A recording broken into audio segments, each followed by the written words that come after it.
संगठित रूप में जो कार्य करेगी, और दूसरा कौन सा होगा बाबू? असंगठित तौर पे। याद रखिएगा, संगठित तौर पे ये हम जिसको बोल देंगे नियमित रूप से।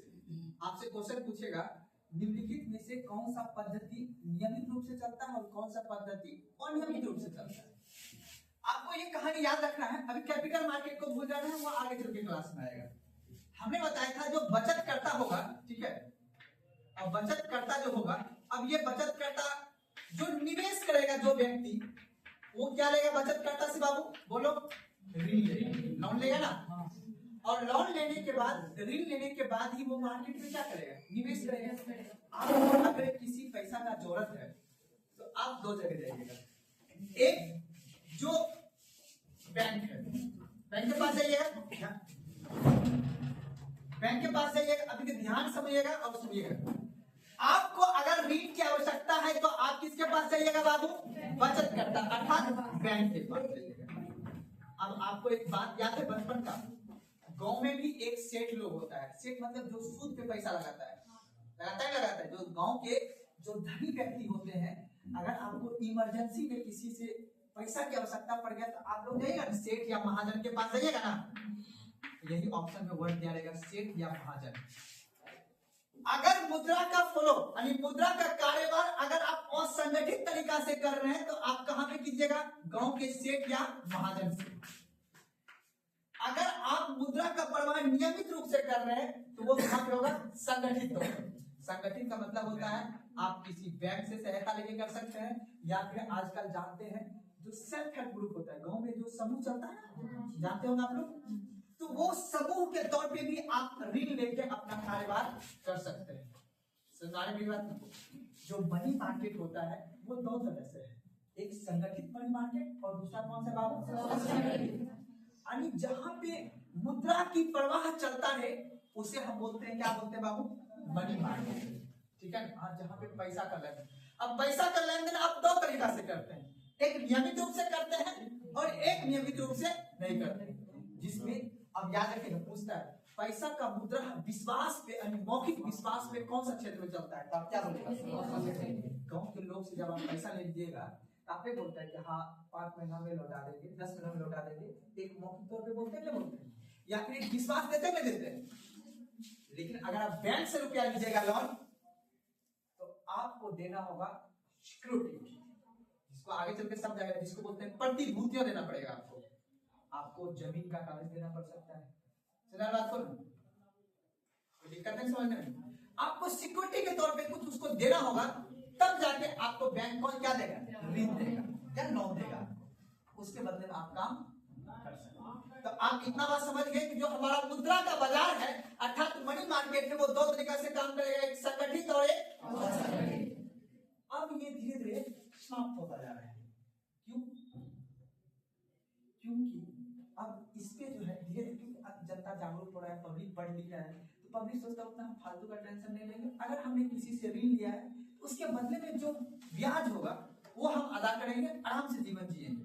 तो ना बात करो, इसलिए याद रखिएगा इसी के यही असंगठित तौर का ही दूसरा रूप है जो आप पढ़ते हो गांव में, सेल्फ हेल्प ग्रुप, जिसको बोलते हैं स्वयं सहायता समूह। आप लोग गांव की जो महिला है बोलता है समूह वाला आया है पैसा मांगने के लिए, हम उसको देंगे, पता है क्या होता है?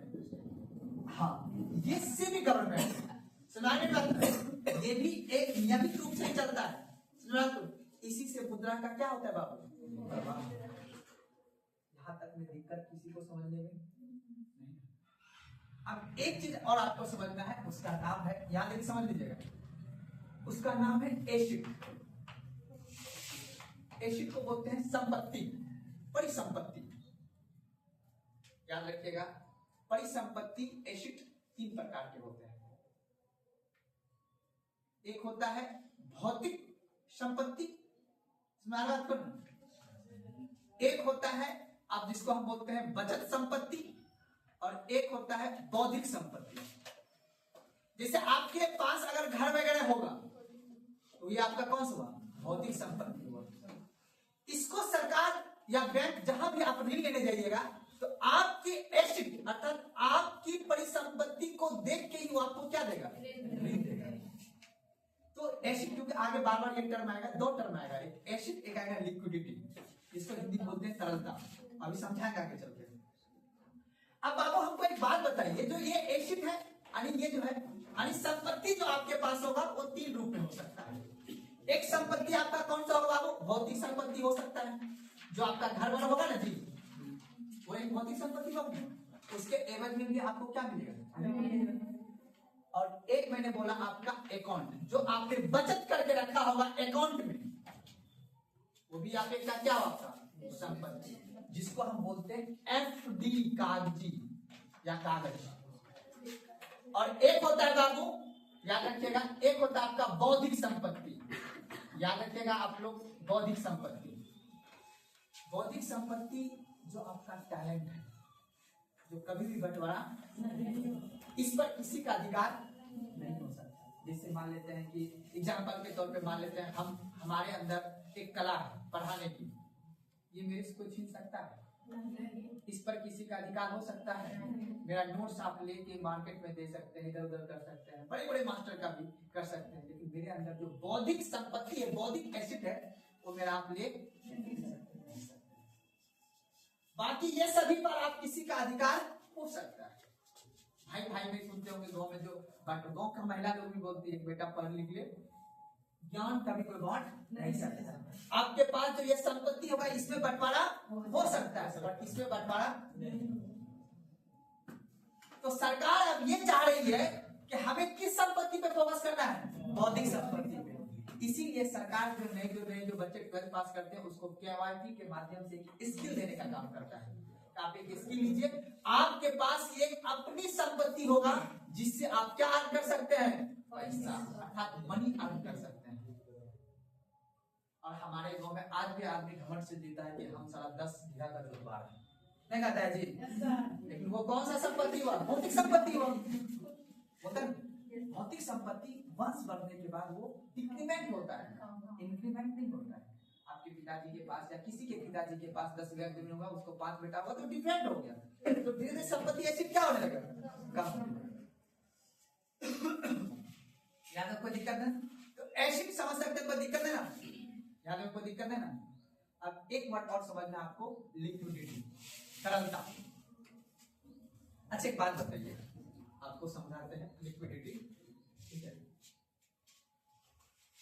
ये सब नॉलेज एग्जाम में नहीं पूछेगा, लेकिन जो आगे हम जो कॉन्सेप्ट बताएंगे ना आपको, bank rate, repo rate, reverse repo rate, उसमें हम सीधा टर्म लिखाएंगे, इतना एसिड होगा तो मार्केट में तरलता और कैश फ्लो बढ़ेगा। अगर हम बोलेंगे लिक्विडिटी अगर कम रहेगा तो मार्केट में क्रय शक्ति घटेगा। आपको इसीलिए ये सब टर्म आगे आएगा तो पहले डिफिनेशन में ये सब टर्म लिखाएंगे। इसलिए पहले समझ लेना है कि एसिड क्या होता है, अर्थात परिसंपत्तियां क्या होता है, लिक्विडिटी क्या होता है।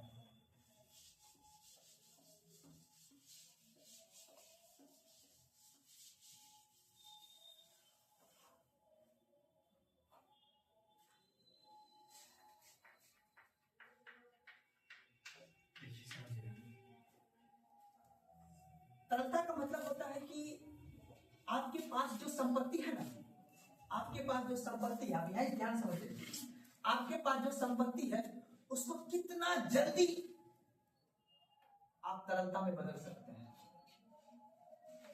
जैसे एग्जांपल देकर आपको बताता हूं, ध्यान समझिएगा, डिफिनेशन भी लिखाऊंगा, एग्जांपल देख समझिएगा। मान लेते एक व्यक्ति है रमेश, रमेश के पास गोल्ड, क्या बाबू? गोल्ड है, ठीक है ना? मुकेश के पास कैश है, ठीक है ना? ध्यान समझ में आ रहा है बात को? किसका कॉलर है? नंबर है ना? किसी का भी नहीं। गोल्ड, कैश, बात को। अब उसके बाद जो है, यहाँ डिस्टर्ब नहीं कर रहे, किसी का भी कॉलर है, हम प्रधानमंत्री से किसी का डेट कम पड़ जाएगा, ठीक है ना? बाद में कुछ देखेंगे। अब कौन सा डेट देखिए, भूल जाता है फिर समझ। अब देखिए तरलता, रमेश के पास क्या बाबू? मुकेश के पास क्या है? कैश। और एक एग्जांपल क्या और लेते हैं, राहुल। राहुल के पास मान लेते हैं एक है FD अकाउंट जिसमें कागजी तौर पे मुद्रा है, सुना बात को ना। और एक है जिसे मान लेते हैं राहुल लिखे ना, एक और दूसरा का मोहन ले लेते, मोहन नहीं लिखे, मोहन के पास है घर। सुना बात को ना, यहाँ देखिए ध्यान समझिएगा। अब रमेश के पास क्या है बाबू, मुकेश के पास क्या है, राहुल के पास क्या है, अकाउंट में पैसा रखा हुआ है, और उसके बाद मोहन के पास क्या है। अब हमें इन चारों में से किसी का एक काम पड़ गया, एक्सीडेंट हो गया, ठीक है ना।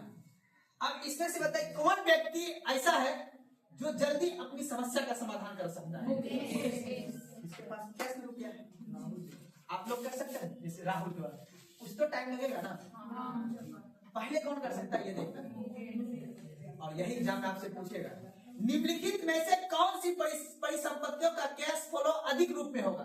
पहले किसका नाम लेना, दूसरा, तीसरा, चौथा, सब संपत्तियां हैं। अब आपको देखना है कि हमें एसिड कहां बना के रखना है, सुना बात को ना। तो इसीलिए याद रखना है जब में पूछेगा, बताइए निम्नलिखित में से किसकी तरलता अधिक है, कैसे लिखेगा, क्योंकि इससे आप जितना जल्दी आप मार्केट से क्रय कर सकते हैं। आप अगर मान लेते हैं गोल्ड लेके गए मार्केट में, गोल्ड लेके जाइएगा, उसका पहले जांच पड़ताल करेगा दुकानदार ओरिजिनल है कि डुप्लीकेट है, उसके बाद फिर आपको कैश पैसा वो देगा, अर्थात वो कैश देगा, क्योंकि ये इसकी तरलता सबसे कम होती है इस वजह से, क्योंकि ये मार्केट में जल्दी फॉलो हो जाता है। आपको किसी भी चीज को लेना है, आप गोल्ड दीजिएगा तो चीज खरीद सकते हैं। मान लीजिए डॉक्टर के पास में आप, डॉक्टर बोलेगा अरे कोई बात नहीं, हमारा गला में जो सोना खा रहे वो ले लीजिए आप, लेकिन आपको ठीक सही कीजिए। वो 2 मिनट तक सोचेगा कि वो कितने का गोल्ड है नहीं है, उस हिसाब से आपको ट्रीटमेंट करेगा। लेकिन अगर आप कैश दीजिएगा तो आप किसी को बोलेगा कि मेरे अकाउंट में रखा हुआ है 5 करोड़ का FD किया हुआ है, कोई दिक्कत नहीं है, आराम से हो जाएगा, तब तक ट्रीटमेंट कीजिए। बोलेगा इसका FD निकलेगा नहीं निकलेगा, क्या है नहीं है, हम कैसे मान लें, मेरी बात समझ आ रहे हैं। और लास्ट में है कि आपको किसी को बोलेगा कि नहीं मेरे पास 5 करोड़ का घर है, तो फिर वो घर का नीलामी होगा, बहुत डिपेंड करता है, तब जाके अर्थात कह सकते हैं जिसके पास कैश होगा उसकी तरलता क्या होगा, सबसे कम होगा, मार्केट जल्दी फैल जाता है। यहाँ पे कोई दिक्कत है ना। तो प्रॉपर्टी के आप लोग मुद्रा बाजार दिखा दिए थे, मुद्रा बाजार टॉपिक दिखा दिया ना, अब उसके नीचे लिख लीजिए, मुद्रा बाजार के नीचे लिख लीजिए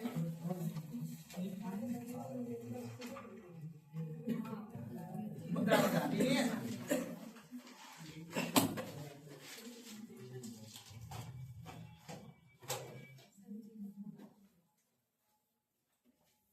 जी इसको ऊपर क्या नहीं किए थे जी, करना है।